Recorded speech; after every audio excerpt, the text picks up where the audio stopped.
Nous nous retrouvons une fois de plus dans l'enceinte du club des Dauphins Boulonnais. Je suis en compagnie de Florian Guillot, donc un de leurs membres.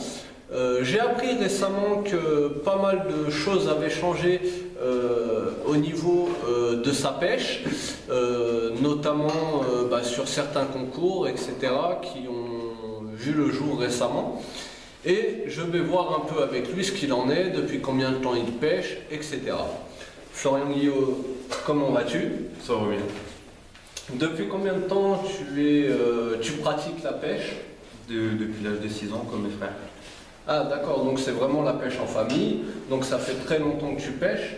Et combien de temps de club? Depuis l'âge de mes 6 ans, je suis rentré en club. D'accord, donc J'ai depuis... fait mes commencements en club. D'accord, donc tu as toujours vu la pêche au sein d'un club, donc un compétiteur dans l'âme, on va dire. Depuis combien de temps es-tu chez les Dauphins Boulonnais? Ça va faire 1 an. Un an tout juste. Et avant les Dauphins Boulonnais, donc tu as déjà un parcours dans d'autres clubs? Chez les Pingouins. D'accord, chez les Pingouins, donc tu as changé de club pour venir chez les Dauphins. Qu'est-ce qui t'a poussé à faire ce choix? D'aller chez les Dauphins. Oui. Parce que j'avais la majorité de ma famille qui sont venus dans ce club-là, donc moi je les ai suivis en fait. D'accord, donc tu as suivi ta famille qui, eux, ont décidé aussi de partir peut-être pour d'autres raisons. Comment vois-tu le club des Dauphins Boulonnais? Comment ton intégration s'est faite au sein de ce club? C'est des personnes qu'on connaissait déjà, puis comme c'est un club qui est sympathique, on va dire. Et puis voilà, on s'est vite mis dans le bain en fait. D'accord, donc tu t'es vite intégré au club, même au niveau de l'accueil, etc. Tout a été parfait, quoi, on va dire. Et j'ai appris aussi récemment que tu avais certaines ambitions en tête, que tu avais un certain parcours au niveau du milieu de la pêche. Pourrais-tu m'en dire plus à ce sujet? Depuis que j'ai mes 6 ans, j'ai vu mes frères partir au championnat de France, tout ça, ça m'avait donné envie de continuer. Et je m'étais mis en tête de battre certains concurrents et de monter sur le podium, c'était l'une de mes priorités. Et arrivé à l'âge de 13 ans, je m'étais mis dans l'idée d'essayer d'être sélectionné en équipe de France et percer là-dedans. D'accord, donc ton objectif premier, c'est vraiment l'équipe de France. J'ai appris qu'il y avait une présélection qui se préparait. Alors, peux-tu m'en dire plus à ce sujet-là? Ou est-ce que ça reste encore un secret? Ou est-ce qu'on peut le divulguer au grand jour? Oui, on peut le divulguer. D'accord, donc qu'est-ce qu'il en est réellement? Là, j'ai mes présélections à faire et après, ça reste à voir. D'accord, donc là, pour l'instant, c'est une présélection pour ensuite intégrer l'équipe de France. Donc déjà, il y a un championnat du monde en préparation. Donc c'est pas non plus un petit événement. On va dire que c'est vraiment la haute marche. C'est un événement mondial. Voilà, c'est vraiment la haute marche de la pêche, parce que avant ça, comme tu nous l'as dit, il y avait le championnat de France. Le championnat de France est passé. Maintenant, tu es un rang au-dessus et peut-être l'espoir d'intégrer enfin ton rêve.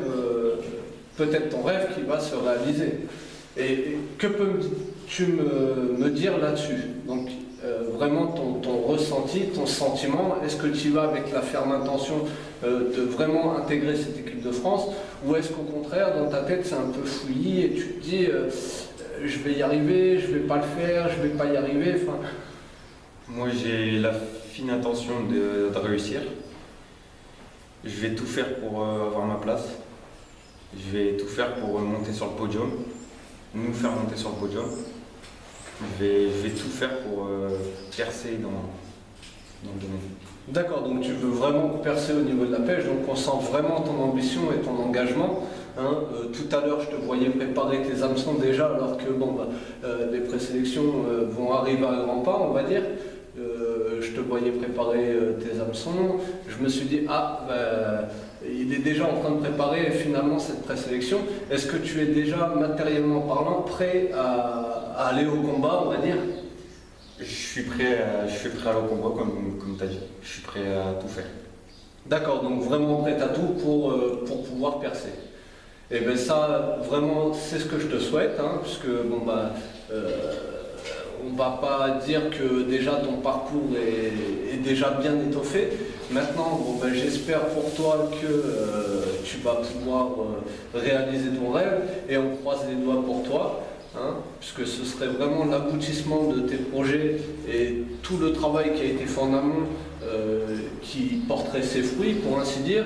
Peut-être aussi bah, la fierté du papa monitaire, hein, qui pousse aussi un peu, hein, on va pas se le cacher. Voilà, on va pas se le cacher, hein, c'est vraiment, on va dire, lui qui t'a enseigné la pêche. Est-ce qu'à l'heure d'aujourd'hui, tu aurais un message à faire passer à ton papa vis-à-vis de toi? Bah, je dirais merci d'abord pour m'avoir fait découvrir cette passion. J'ai promis que je monterais sur le podium, je lui ai montré que je pouvais le faire, je l'ai fait, et j'ai l'intention de le refaire encore une fois. Très bien. Même plusieurs fois. Ah, donc déjà, tu te projettes encore plus loin que les présélections. Donc déjà, on sent vraiment l'ambition et l'envie de vraiment percer dans ce milieu. Et pour toi, qu'est-ce que cela pourrait t'apporter? Bah, une fierté comme tout le monde. D'accord, donc c'est vraiment Enfin, c'est pas qu'une fierté, c'est que j'essaie d'aller au-delà de mes capacités. D'accord, donc toujours se surpasser pour arriver encore plus haut et encore plus loin. C'est déjà bien. On va dire que bah, je pense que ton avenir est devant toi de toute façon, car bah, vu ton jeune âge, tu as encore l'expérience à apprendre, encore certaines techniques à découvrir, parce que bon, on n'a pas tous la science infuse, donc on ne peut pas tout savoir, même toi je suppose que tu ne connais pas. Beaucoup à apprendre. Voilà, donc on va voir par la suite. Ben, écoute Florian, je te remercie pour cette petite interview, et puis ben, j'espère vraiment, et on croise les doigts pour toi, pour t'arrives vraiment à réaliser ton rêve et à pouvoir percer dans ce domaine. Ben écoute, je te remercie d'avoir répondu à mes questions et puis on se reverra peut-être à la télé ou... Ouais. À bientôt, je te remercie. Au revoir.